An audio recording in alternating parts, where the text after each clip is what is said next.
तो ये एनर्जी इसी के लिए आ रही है कि आप कुछ बड़ा सोच रहे हो।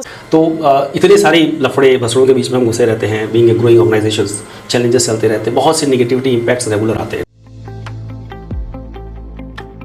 हाय संदीप, आज हम यहाँ इकट्ठा हुए हैं तो मैं ये मौका गंवाना नहीं चाहती पूछने के लिए, क्योंकि मैं कई दिनों से देख रही थी ये राइज विद एकिन चैनल अभी बहुत सारी जगह पे मुझे व्यूज़ दिखने लगे हैं इसके। तो मैं थोड़ा सा कंफ्यूज मोड पे चल रही हूँ कि ये राइज विद एकिन है क्या। एकिन अपना कंपनी है, ये तो हमें समझ में आ रहा है। Right. प्रोडक्ट्स के बारे में हम बात कर रहे हैं, प्रोडक्ट्स के यूट्यूब वीडियोस बना रहे हैं, ये भी समझ में आ रहा है।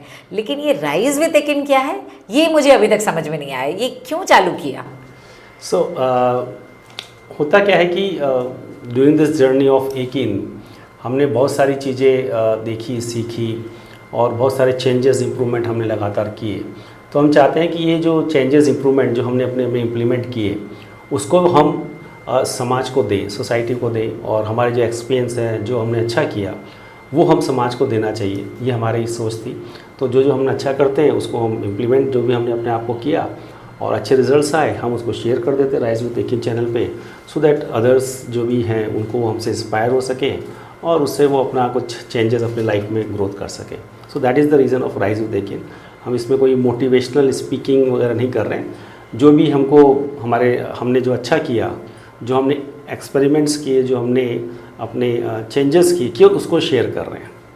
So this is what so यानी कि बोलना चाह रहे हो कि ये रियल लाइफ जो आप एक्सपीरियंस कर रहे हो उसको आप शेयरिंग पे भी डाल रहे हो। Exactly, real life experience with like what ever results, अच्छे रिजल्ट जहाँ हमको मिले वो कर रहे हैं। तो फिल्टर करके अच्छी अच्छी चीज़ों को हम बताते हैं समाज को, और उससे समाज का शायद कुछ भला हो जाए, लोग देखें तो उसको। ये मुझे मतलब ये विचार तो बड़ा नेक है, क्योंकि मैं बताती हूँ जब हम लोग पहले ज़माने में बात करते थे तो पहले क्या था, किताबें लिखी जाती थी। Exactly. हम लोग जब पहले बात करते थे कि हमें कुछ लिखना है ताकि हम जनरेशन्स को पास ऑन कर सके, तो लोग उसको या तो डायरी मेंटेन करते थे या किताब लिखते थे। बट ये जो वीडियो बनाने का तरीका आपने ढूंढा है, मुझे ये बड़ा इंटरेस्टिंग लगा, क्योंकि वीडियो मेरे ख्याल से आज के ज़माने में, आज के दौर में बहुत ज़्यादा एक्सेप्टेबल चीज़ है। तो बहुत ही अच्छी बात आपने कही कि वी कैन, हम लोग इसको समाज तक पहुँचा सके। समाज तक तो हम पहुंचा ही देंगे, लेकिन मुझे लग रहा है कि अभी जो मुझे बदलाव दिख रहा है कि हमारी आज के डेट में हमारी ऑर्गेनाइजेशन ऑलमोस्ट 100 जितनी बड़े, मतलब 100 पीपल की हो गई है। आज हम यही वीडियोस को देख देख कर मेरे को दिख रहा है कि बहुत सारे लोगों में बहुत सारे बदलाव आने लगे। अभी हमने लास्ट सैटरडे ही जब मीटिंग किया, जब आपने 7 हैबिट्स के ऊपर 6 महीने का सेशन लिया था, तो उस सेशन के दौरान, इतने सारे सेशंस में हमने देखा कि हमारे पूरे ऑफिस में कल्चरल चेंजेस आने लग गए, लोगों को अपनी लाइफ में चेंज दिखने लग गए।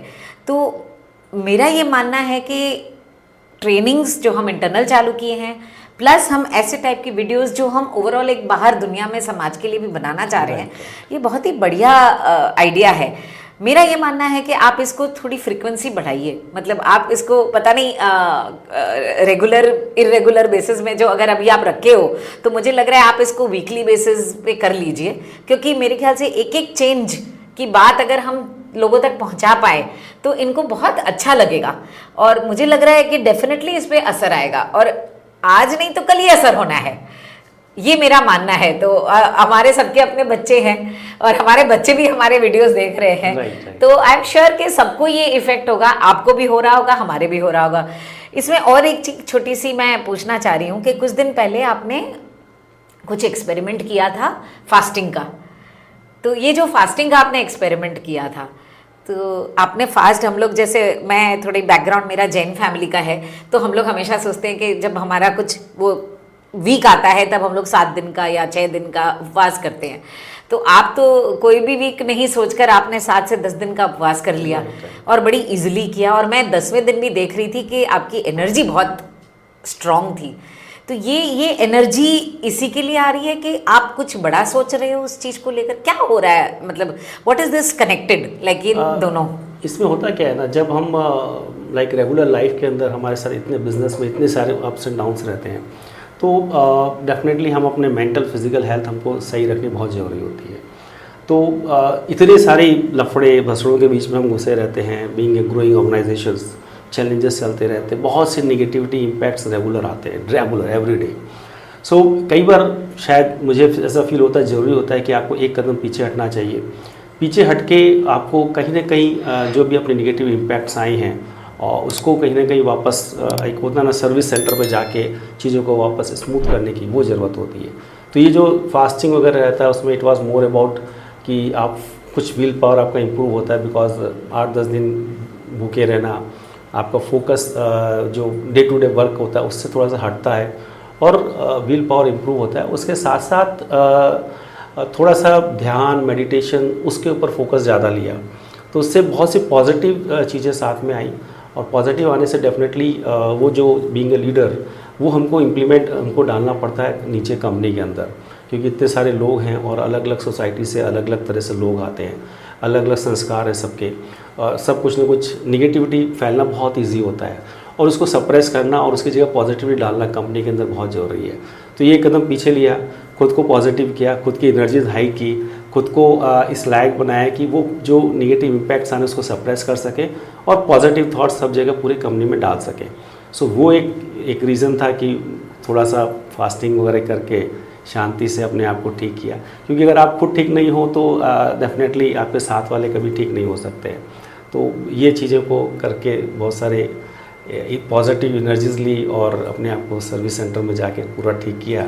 अब become more positive, more energetic and जितने भी फिजिकल या जितने भी अपने मेंटल जितने भी इस तरह के नेगेटिव इम्पैक्ट्स आ रहे हैं उसको with the help of all the team members we are able to reduce and focusing more on the positive aspect of the life, which is like very very important in the today's day.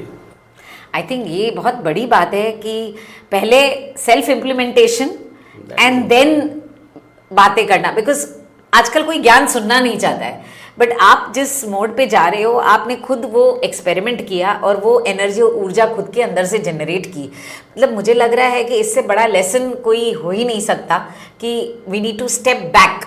जो आपने बोला ये बहुत ही important आपने input दिया कि एक step back लीजिए, खुद के बारे में खुद को कलेक्ट कीजिए, खुद को एनालाइज कीजिए एंड देन एनर्जीज पास कीजिए। तो ये जो पॉजिटिव एनर्जी पास करने की आपने जो बात कही, आई थिंक इससे बेस्ट कोई बात हो ही नहीं सकती।